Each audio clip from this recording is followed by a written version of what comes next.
ও সেন্টুর মা কেন গো কাকুলির মা নি? আমি কাকুলির মা, তুমি কই? ওই তো আমি ঘরে আয়ো আয়ো আমি এখন যাইলাম বলে তোমরা ঘর ওই শাড়ি দাইতাম পূজার ড্রেস। পূজার ড্রেস কিনছো? কিটা কিনছো?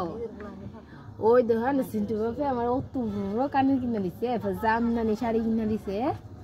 দেখছো নি কাকুলির সেন্টুর মা, আমরা কাকুলির বাপে আছে না, আমার যদি একটা শাড়ির কথা কই গো যে দূরচার করে গো, আর ভাল লাগে না আমার এই সংসার করতে, মরার সংসার। আমরা সেন্টুর বাপে তো ইচ্ছা করে না, আবার আমার একটা করলে দুইটা শাড়ি কিনা দে। কোসে কেমনে কিনা দে? আমি তো এই কত করি সংসারের লাগিয়া, তারপর একটা শাড়ি যদি চাই আমারে কি অপমানটা না করে। তুমি কেমনে গো শাড়ি কিনলা? একদিন আছে না বারটা ত্রাণ বানা করে কোনো কাজ করবে না, দেখ বাপ হচ্ছে তোমার শাড়ি কিনা দিই। আচ্ছা তুই লাজ্জা বাদ দিয়ে আসা রানতাম না, তুই আজকে বাদ দিয়ে আসি এমনি ঘুমাইতা হোক, আর যাই আসা শাড়ি একটা কিনলে দুইটা কিনা দেওয়ান লাগবো। আজ যা